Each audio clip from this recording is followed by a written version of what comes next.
This is video broadcast of Athena Academy of Geopolitics.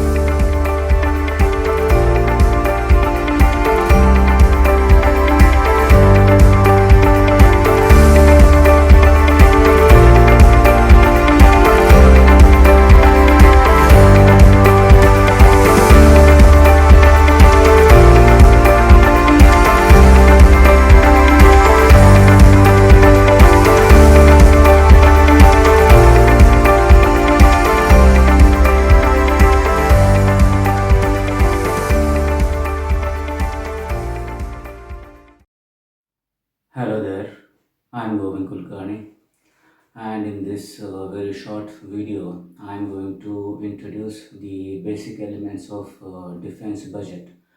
This video is for those youngsters and those uh, enthusiasts who are interested in the field of defense strategy, military philosophy, warfare, and geopolitics, of course. I'm going to cover very basic elements. My intention is to provide some inputs so that the novices in this field of geopolitics, defense, and strategy could initiate their study on their own, particularly in the area of defense economics. Defense economics actually is a very vast subject. Economics in itself is a very vast subject, so it is not possible to cover all the dimensions of economics in a 30 minutes or 45 minutes lecture, especially in my academy. The entire course on geopolitics is of actually more than 400 hours.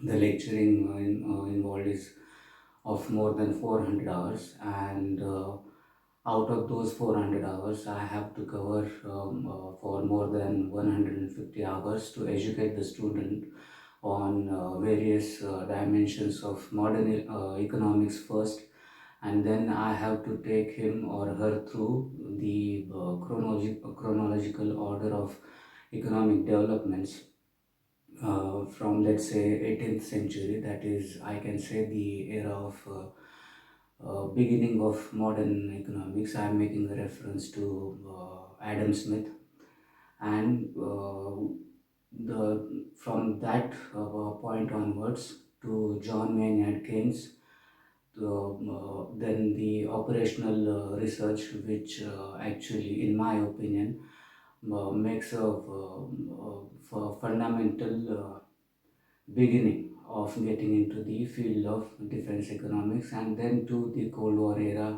economics, which was marked by a very intensive arms race in the entire history of mankind, I can say. I'm talking about the expenditures made by the Soviet Russia and the United States of America from 1945 to, I can say, 1990, and then 1990 onwards to 2025, and beyond that into the future. From the point of 1990, if anybody wants to be a geopolitician, hardcore geopolitician, or a classical geopolitician first and then modern geopolitician, then it is compulsory to understand the theories and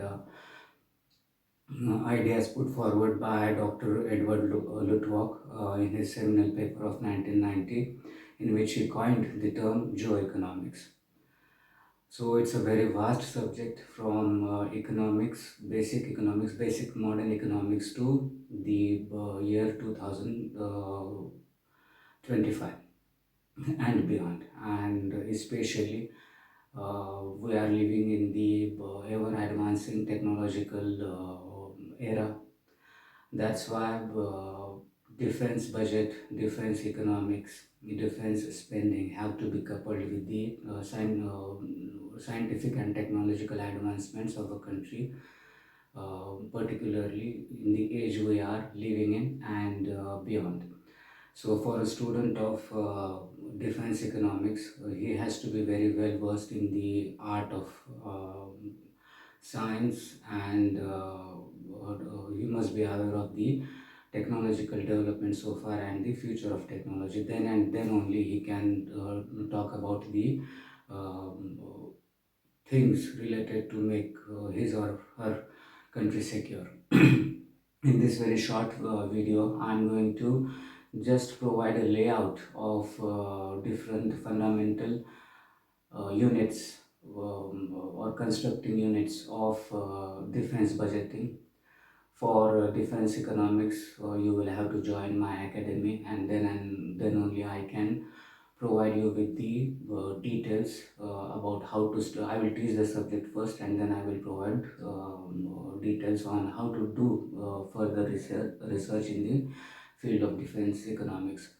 But for every beginner of defense economics and defense budgeting, it is compulsory first to read, at least to read and try to understand on his or her own the ideas of Adam Smith, which he put forward in the last quarter of the 18th century.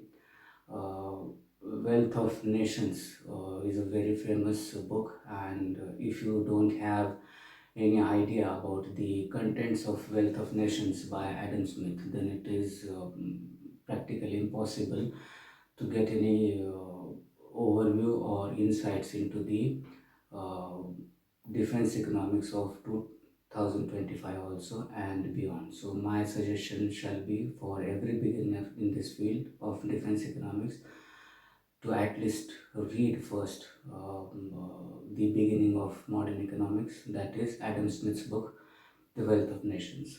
He is very clear about the ideas of expenditure on war in his book, and according to Adam Smith, war actually was a dead investment or a kind of wastage of public money. Anyway, uh, but particularly war could be a wastage of money, but making arrangements conventionally and in advanced nuclear age also is actually an effort to avoid war. We call it as deterrence. Deterrence is actually to make the enemy hold on to his horses so that war could be avoided. So I'm kickstarting with this idea only. And definitely, yes, we are living in post 1945 era. All efforts have been there to avoid the catastrophic events of war. At heart, I am pacifist, but at the same time, I am of the hard opinion and concrete opinion that money must be spent by the government to make arrangements, full security arrangements to protect the sovereignty and integrity of my nation. Anyway, we will get one by one into the ideas of defense budgeting in this video. So first of all, you will have to understand the definition of budget. Definition of budget. Overall budget is a very simple definition. So budget is an estimate of cost, revenues and resources over a specified period, and generally that specified period is 1 year. Of course, we all know about it.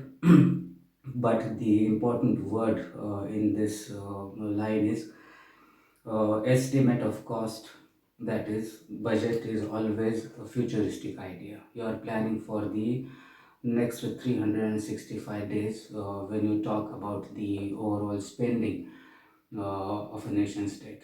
Same way, defense budget is also in its first step is an yearly idea. That is, you plan for a year basically, and definitely you can plan as far as for the coming 15 years and maybe for 25 years. So budget, may overall national budget or defense budget also, is actually an estimation. So the investment is based on uh, a prediction of future, but that prediction is based always on the past instances. Now the glitch here is that the past event could repeat, or they may not repeat. Certain unprecedented events related to the security of a nation can happen,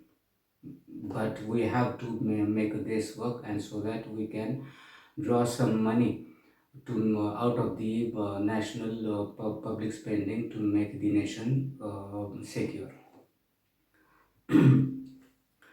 My lecture or this video shall be in two parts. First of all, I am going to provide some general ideas about or general universal ideas about defense budgeting, and then I will focus on the Indian system of defense budgeting and defense finance.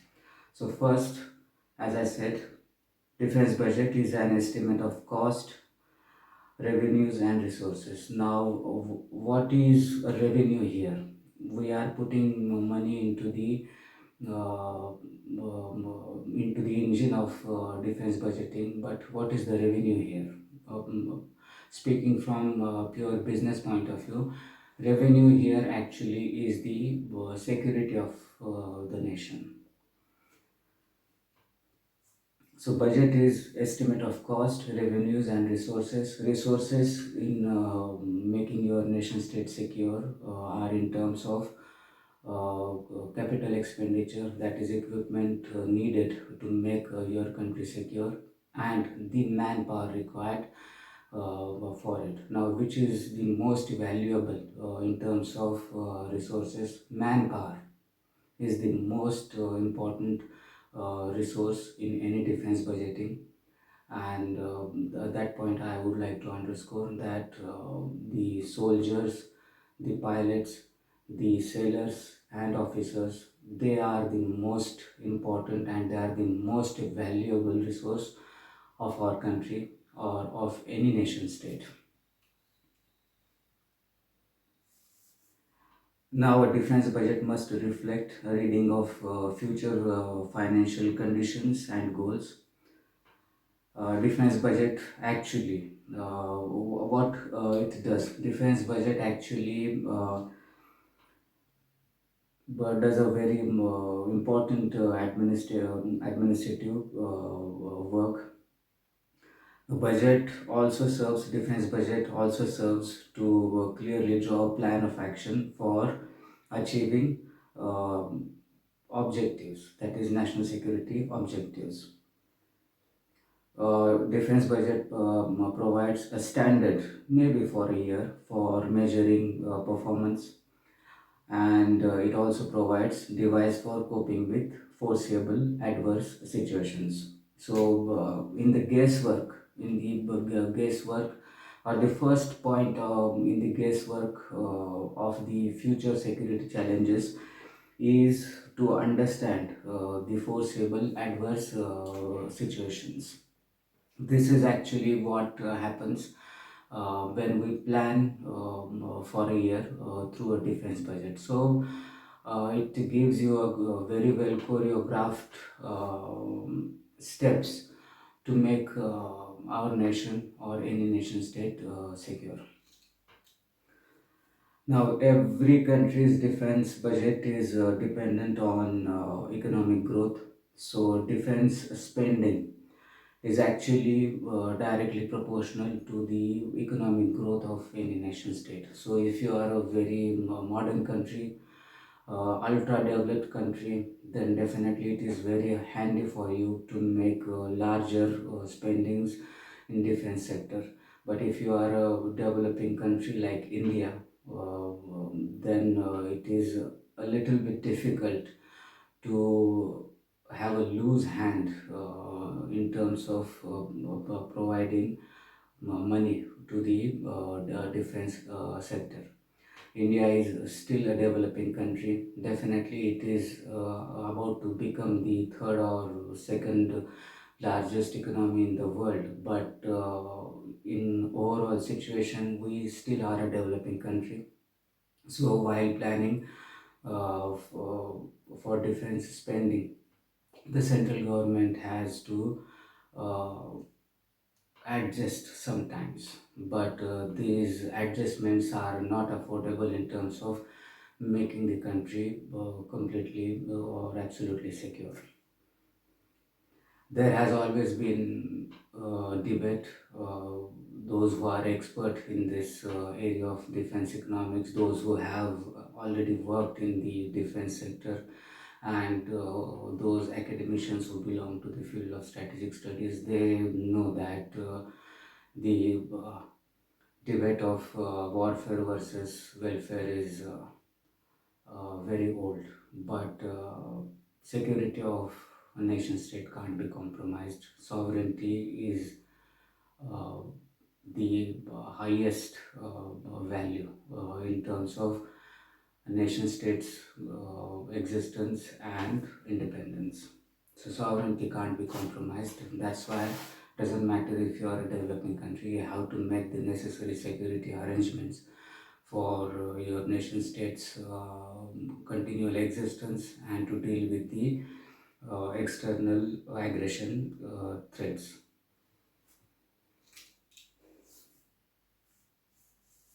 So economic growth, sustained economic growth rate is very much necessary if you want to make a nation state or your country secure. So there is a direct relationship, direct proportionality between defense budget, that is defense spending, and economic growth of any country. There has to be increase in the capital stock, that is machines which produce machines, advances in technology, improvements in the quality and level of literacy is also necessary, and it is considered to be one of the principles that cause economic growth. Now, in recent years, the idea of sustainable development has brought in additional factors such as environmentally sound processes that must be taken into account in growing an economy. So, environmental issues have already added into the responsibilities of governments. That's why in economic growth, some amount of money the central government or the federal government has to pour into to maintain the environmental security issues. That's not my talk here in this video. I'm going to just to begin with, I'm just dealing with some basic ideas about economic growth. uh, Third point should be a clear-cut understanding of differences between gross domestic product and gross national product. Some countries try to calculate their economic development and economic growth in terms of gross domestic product, and some countries prefer to calculate or measure or express it in terms of gross national product. Particularly in India, we talk in terms of gross domestic product, and it has been a general universal way of expressing economic development. For this lecture, I am going to consider the gross domestic product as the basic term of expression to uh, express in terms of percentages, or whatever talk I am going to uh, continue in terms of expressing the percentage ideas and percentage figures shall be based on the GDP, because in India mostly we calculate the things in terms of gross domestic product. So gross domestic product also will highlight the economic growth of any country on yearly basis, and of course we can narrow it down to quarterly basis, consumer price index, and etc, etc. Now see why I'm talking all these things, because in this overall idea of national budget policy, national budget making or national public expenditure, we will have to juxtapose our understanding of defense spending. So, as I said in the beginning only, without understanding the overall ideas of economics at large, from the 18th century Adam Smith ideas to 2025 ultra modern or millennium based ideas, you cannot start talking on defense spending or defense expenditure of any country. But the point I would like to underscore here again is that the key to enhance the security of your country is to have a sustained economic growth rate, and definitely you will have to have uh, increasing incremental values of gross domestic product year by year. You can't afford to be economically weak, so you have to be economically rich if you want to be a secure country. That's what I can put boldly. Now let's get to our subject of this video, that is defense budgeting. Now the first and main reason behind building and maintaining military capability is to secure and defend the nation state from external aggression. Whenever I say defense expenditure or defense spending or defense budget, I mean conventional security arrangements, that is Army, Navy, Air Force. I will have to add two dimensions into it now, that is cyberspace security and the protection of the outer space assets, that is the satellites. Our satellites revolving around the earth, which are one of the necessary tools for the sustained development of this country, especially communication and integration, also integration of all the systems. So the first and main reason behind building and maintaining military capability is to secure and defend the nation state from external aggression. Particularly in India, defense budget excludes home ministry. So home ministry have different budget arrangements to maintain law and order and to keep peace internally. So whenever I say defense budget of India, I mean Army, Navy, Air Force plus outer space assets plus cyber security. These are the areas covered under defense budgeting in India. Now the point, 2 points I would like to underscore here. Now the first and main reason behind building and maintaining military capability. So first you build your military capability, and the second most challenging part per year is of maintenance of those built up armed forces. Uh, Inflation is generally, I am speaking, at the rate of 4 to 4.5% every year. Fiscal deficit of every nation state is around 3 to 3.5 every year. That is, inflation grows. So the charge of maintenance of armed forces also grows year by year. That's why the figures of defense expenditure are ever increasing. They increase year by year. These two figures, or the inflation rate, has to be also taken into consideration while planning for security of your country. So maintenance is costly. The building is or building up of armed forces maybe a little bit less costlier than maintenance of the armed forces every year. Nothing wrong about it. And at the same time, the most advancing factor in our life today and every nation state's life today is of technological development. So the maintenance or in the factor of maintenance, the element of modernization has to be added.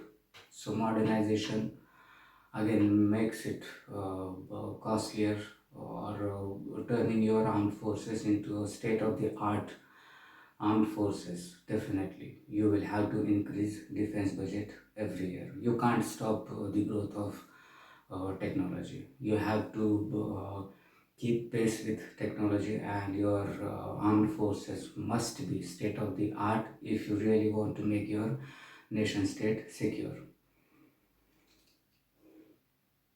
Now, let's talk about security. I started my talk about the defense budget as being a guesswork for coming year. One more additional psychological factor you can't escape from is security. Security looks objective, security arrangements are objective, but security is a purely psychological dimension. If I speak particularly about the Department of Defense and Strategic Studies, then in some universities, the Department of Defense and Strategic Studies falls under the Faculty of Mental, Moral and Social Sciences. So, defense or making security arrangements are actually, the point of origin is actually psychological. So security is based on apprehensions. Now, the source of apprehensions are your past experiences. As I said, they may repeat your past experiences, or past security threats may repeat or may not repeat, but you can't overlook them. So based on some previous experiences, first of all, you will have to make arrangements or guesswork of similar kind of repetitions in the future, and provide money uh, to deal with your past experiences first. At the same time, you will have to make a guesswork for apprehensive guesswork about what could be the possible scenarios in coming 1 year or 5 year or 15 years, and then again make financial arrangements for that. So defense budgeting is actually very mathematical and brainy work, and it is an area of an expert only.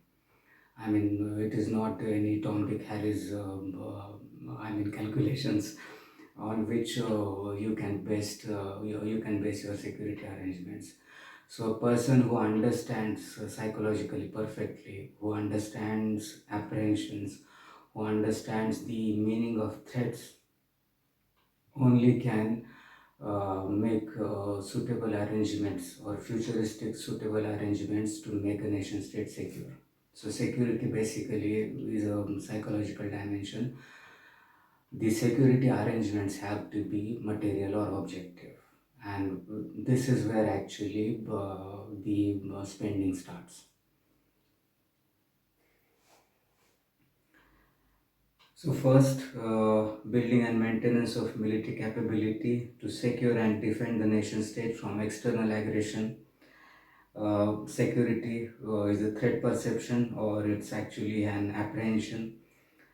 At a later stage, very forward stage, if you're talking historically in terms of empires or superpowers, then we can get into a very specific or narrowed down zone, where we can say that military capability as a tool or as an instrument of a power projection at large. So again, one debate there could be, or it has been, that can a military capability be used as a tool to project power in international scenario.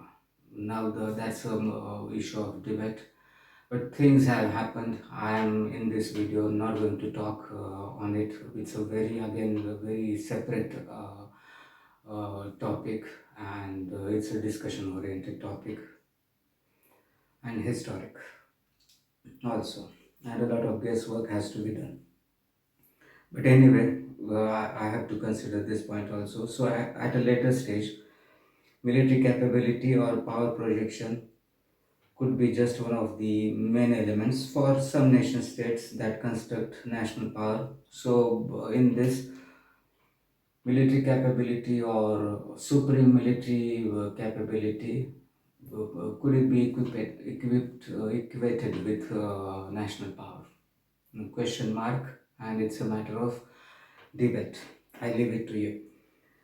Now, military power as one of the elements that can determine nation states' international standing. So, can military power be used again as an instrument in terms of creating an international standing for a nation state? Again, these are discussion based issues, and it's up to you. But again, as I said, I'm just trying to provide some elements for those who are totally new to the area of defense, strategy, geopolitics, warfare, military philosophy, war philosophy, etc. things, and of course defense economics. So these are some debates you will have to first of all contemplate on these issues, observe, taking help of the past events, recent history, or maybe you can go back a lot of time into the past and examine these points. That is military capability uh, as a tool to raise international standing of a nation state.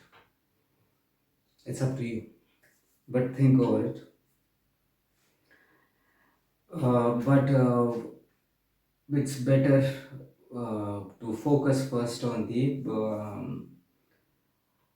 strategic goals of a nation state as as the starting point and end point. So strategic goals could be 1 year of 1 year duration, spontaneous or momentous, I can call them. And strategic goals could be very long futuristic in terms of like 50 years ahead and 100 years ahead. Anyway, these are some issues for your contemplation. Again, let's get back to some basics. Now, let me try to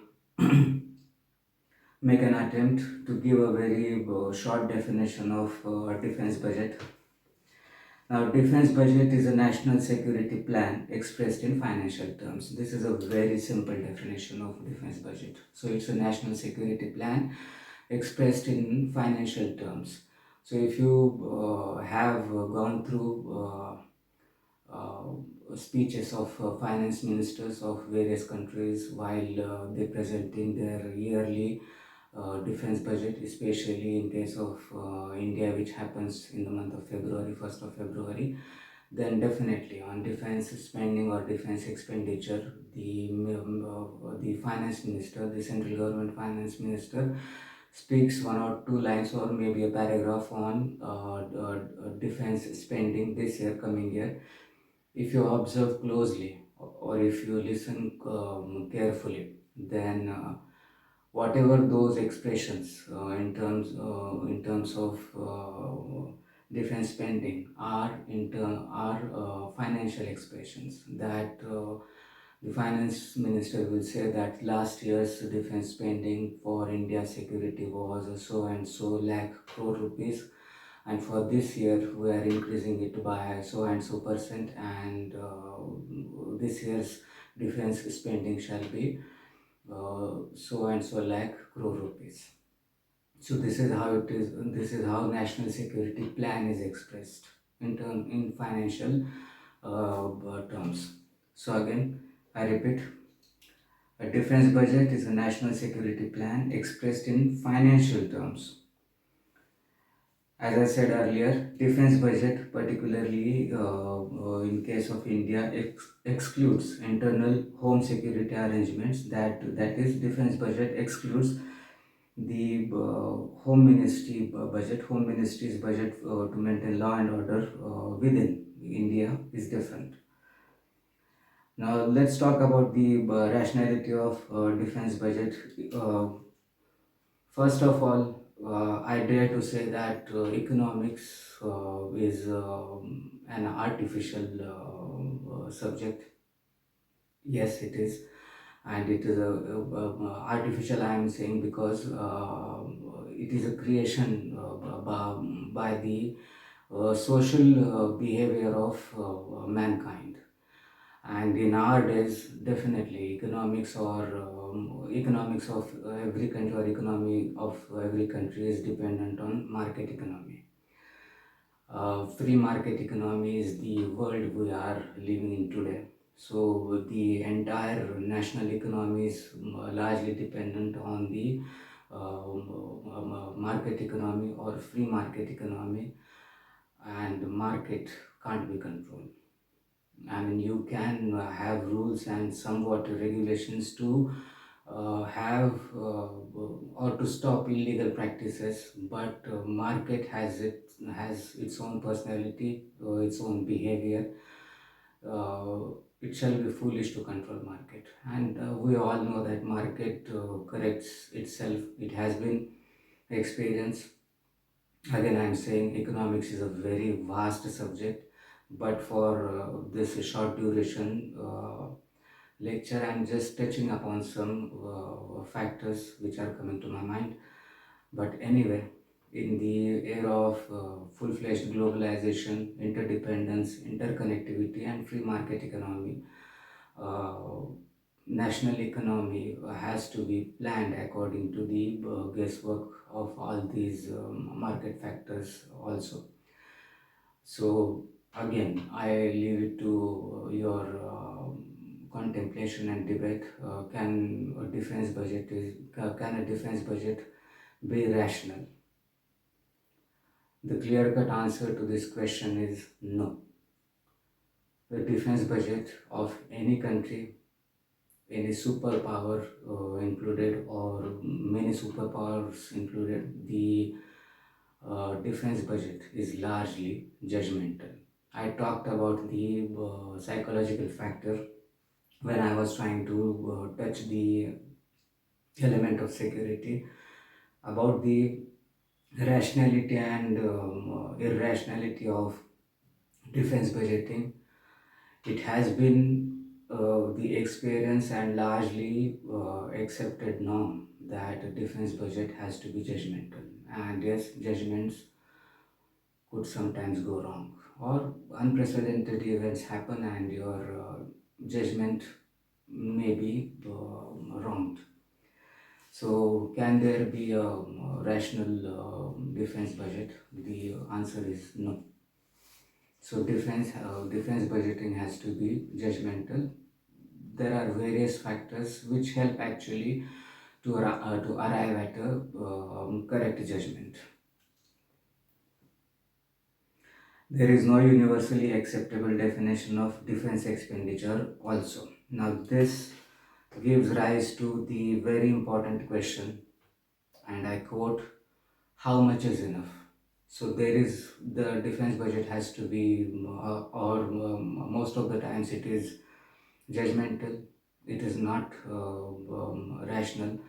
So defense expenditure in this situation, if there is no rationality and it has to be judgmental, then if defense expenditure or making a nation state actually is a financial expression, then how much is enough? How much is enough is the question that pops up and must pop up in every student's mind of defense economics. So how much is enough? There is no concrete answer. Now, has there been any general trend, or has there been any standard achieved by nation states ranging from very underdeveloped countries to superpower? Yes, there has been a financial percentage that has been achieved or calculated, or that has been observed, and it goes to a general universal figure of around 2.5% of GDP. So if you want to make your nation state secure, then out of all the public spending, the defense expenditure must be in the range of at least 2.5%.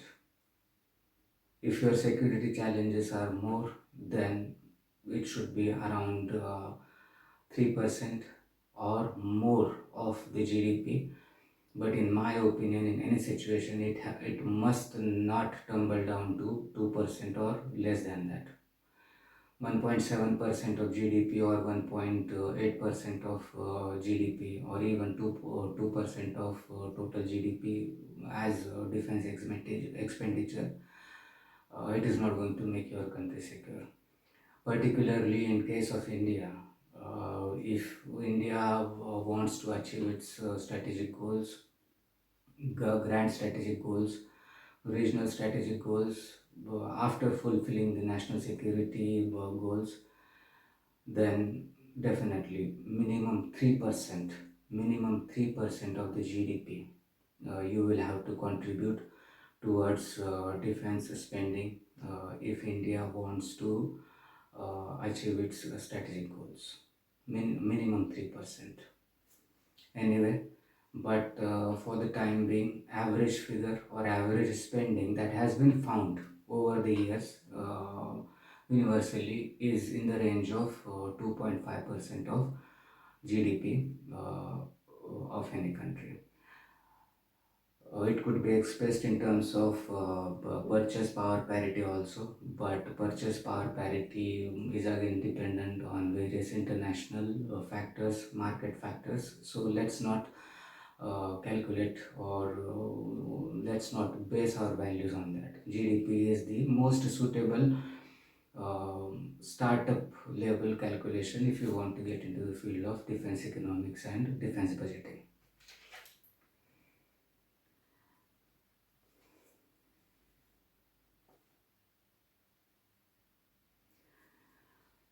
We are living in a globalized world, and that's why once you express your financial security plan in terms of financial expressions, that is for in case of India, this year 2025 the defense spending was in the range of or declared in the month of February was in the range of 6 lakh crore rupees. But because defense budget and security are international aspects, and US dollar is the uh, universal norm of expressing the currency values or international transactions. Once you put it up in your nation states currency values, the financial terms, so security financial terms must be expressed in uh, universal values, that is dollar values. Every country's GDP is different, ranging from United States of America to Japan, India, China, France, UK, European Union, North Korea, South Korea, that's Russia, Switzerland, Sweden. Different countries, that's why different financial expressions. So national security plan, once it is expressed in terms of your national currency financial expressions, it has to be expressed in United States dollar values also. This is a very vast subject. I am just trying to cover as many basic points as possible. Now, defense planning in India, I will come to this point later on. Defense procedure in India, second part. Now, how much is enough? Let's deal with this question. How much is enough? In case of India, I already said minimum 3%. Minimum 3% of the GDP. That's it. Now, desired military capability again is highly subjective. Now, overall defense budget is a judgmental factor. Then your desired military capability also could be subjective. So basically what you can do is that what are your strategic goals in coming for 1 year, in 5 years, 10 years, 15, and in coming let's say 15 years or 50 years. Depending on that, you can put in proportion your desired military capabilities. So desired military capability is considered highly subjective. But for the sake of planning, perfect planning, and not to go haywire, at the first instance, military capability is kept relative to the military capability of the enemy or adversary. In case so, desired military capability is highly subjective. At first instance, it is relative to the military capability of the enemy or adversary. So, it is kept, or the first step to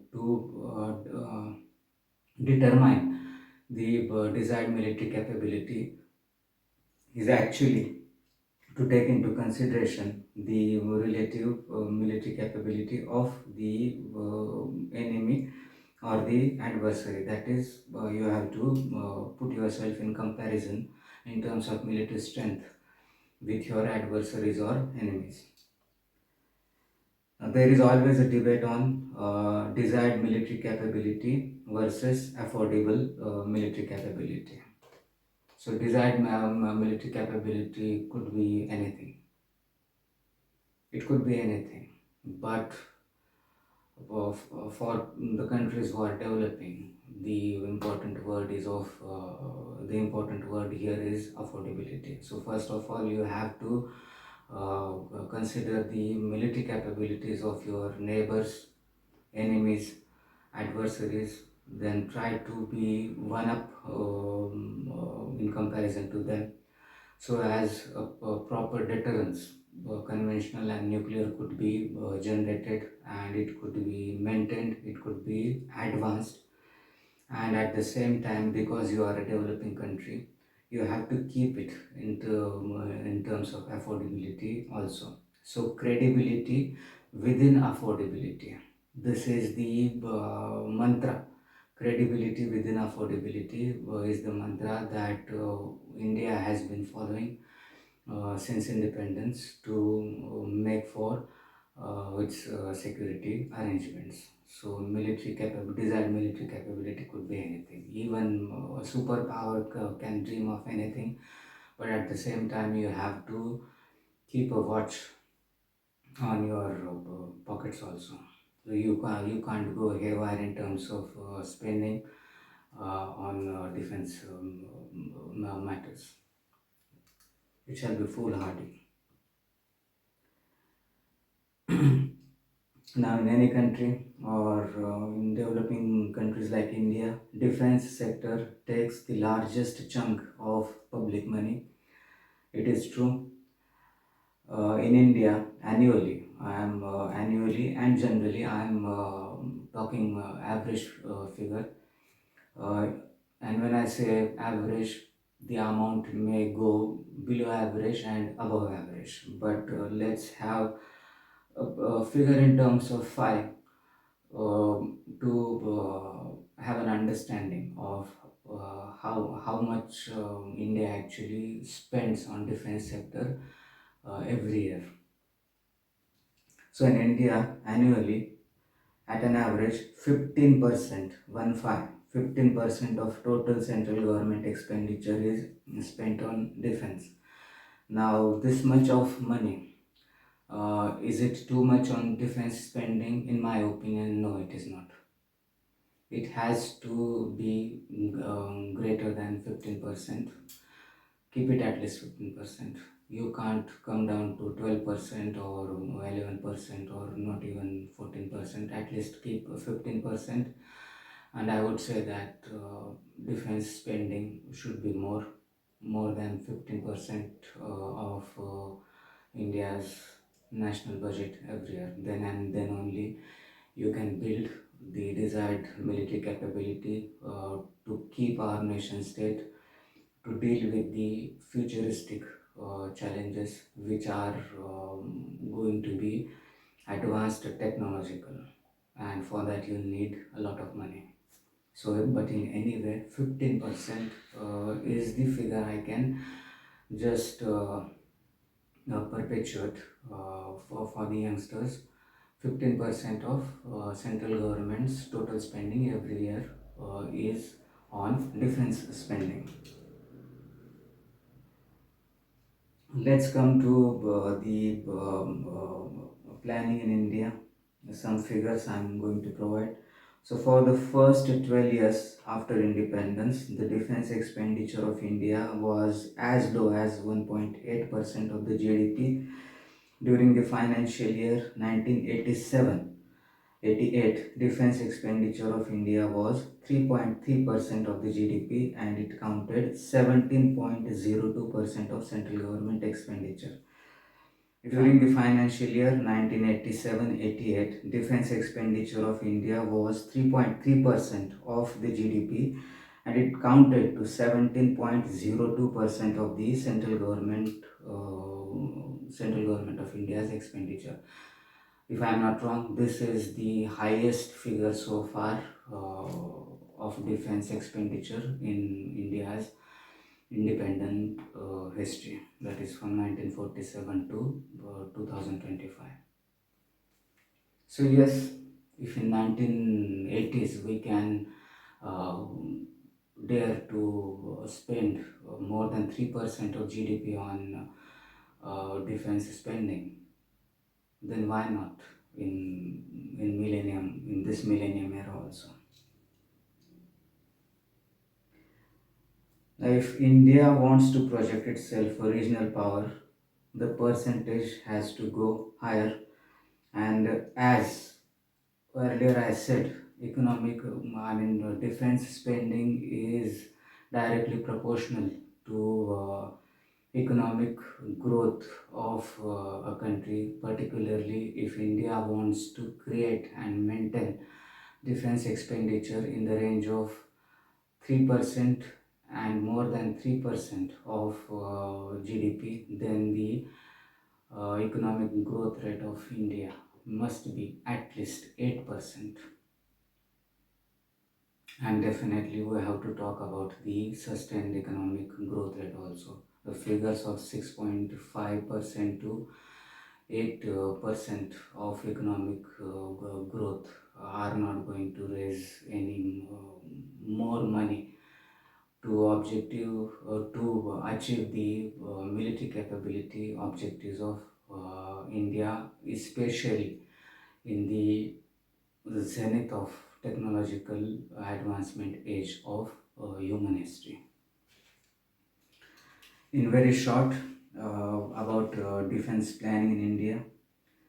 Now, defense planning in India actually it is a choreography, or it is a process of determining the national security objectives and formulation. That is, defense planning is actually for drawing a formula of policies and strategies that will govern the allocation of funds and acquisitions and disposition of resources to achieve those objectives, overall objectives, military objectives especially. So defense planning is done to draw or determine a formula,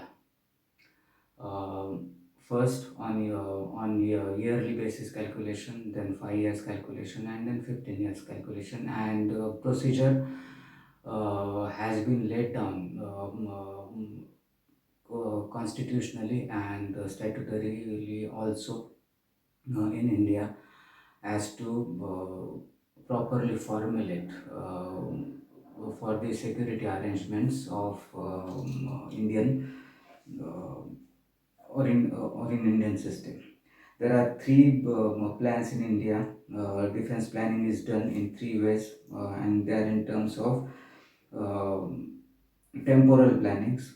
First is long-term integrated perspective planning. It is abbreviated as LTIPP. Now this plan, that is long-term integrated perspective plan, is for next 15 years and is generally done by the services at individual levels. So Army, Navy, Air Force, definitely now I will add the outer space force also. Yes, in India now we have a department to deal with the outer space threats also. In one of my previous videos, I have expressed about India achieving anti-satellite capabilities also, anti-satellite weapons we have. There are only four countries on the globe which are capable of targeting outer space satellites. We are one of them. So in future plannings, we will have to consider spending some money on the protection of the outer space assets also. So long-term integrated perspective planning. So this is for 15 years and is generally done by the services at individual level. So conventionally, 15-year ahead planning is done by Army, Navy, Air Force individually. And yes, you have to be a very experienced person in the field of Army, Navy, Air Force, and maybe of at least a lieutenant general or air marshal rank person, or vice admiral level of person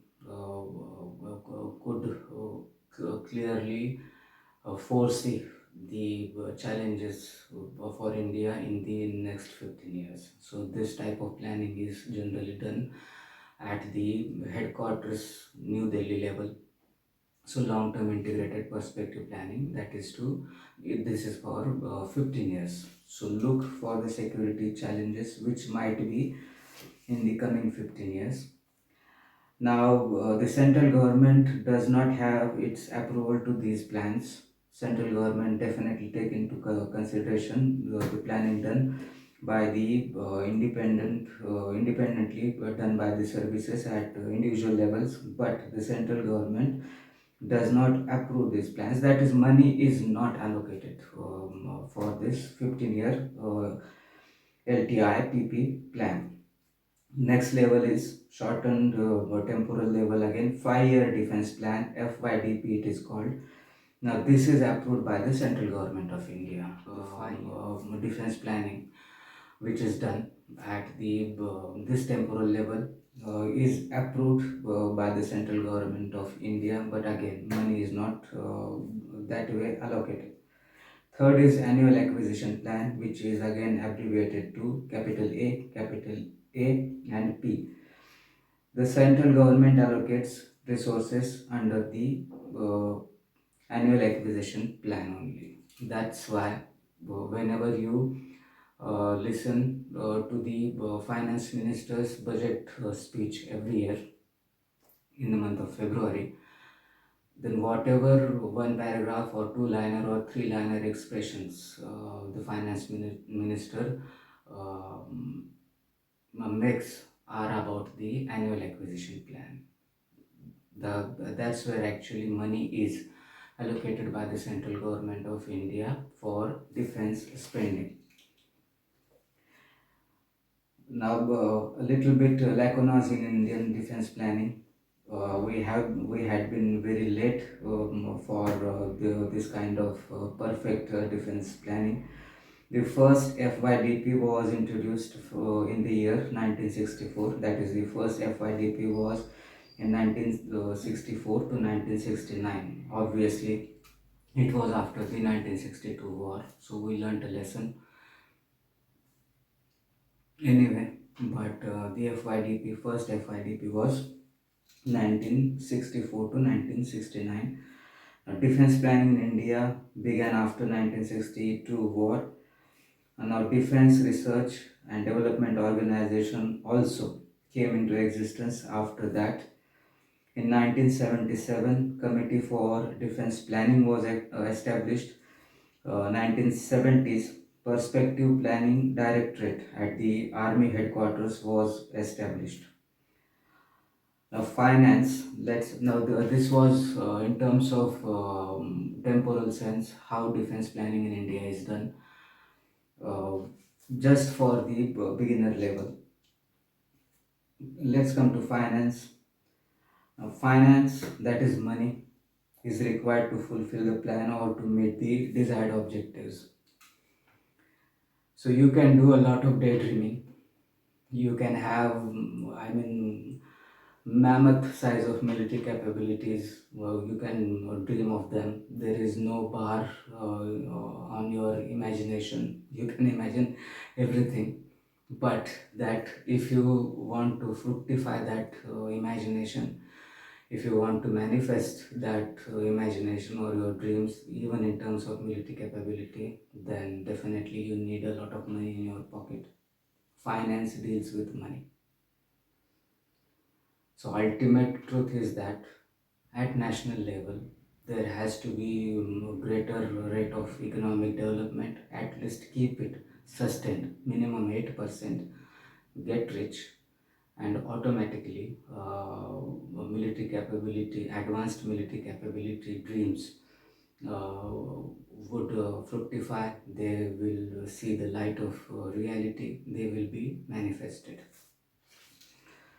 So finance, that is money, is required to fulfill the plan or to meet the desired objectives.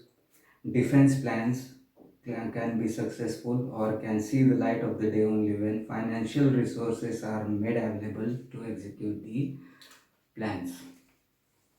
So ultimately, one liner, you need money to make this or your country secure.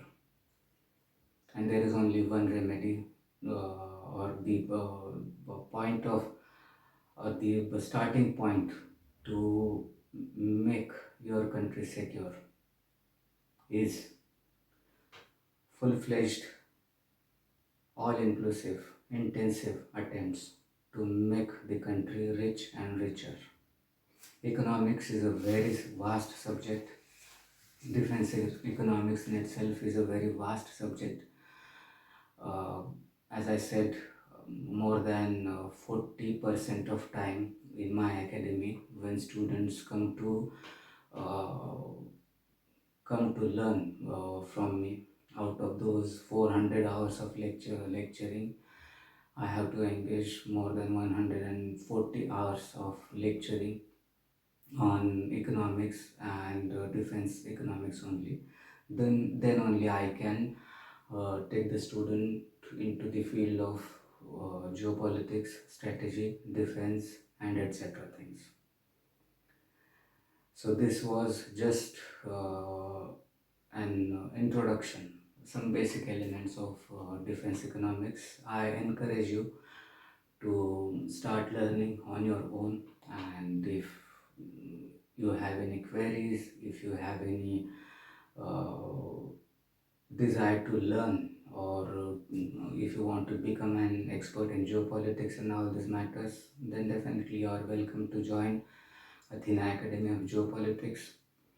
This way also, this video also will be a kind of specimen of how do I teach. There are a lot of figures and a lot of fat figures and calculations, etc., etc.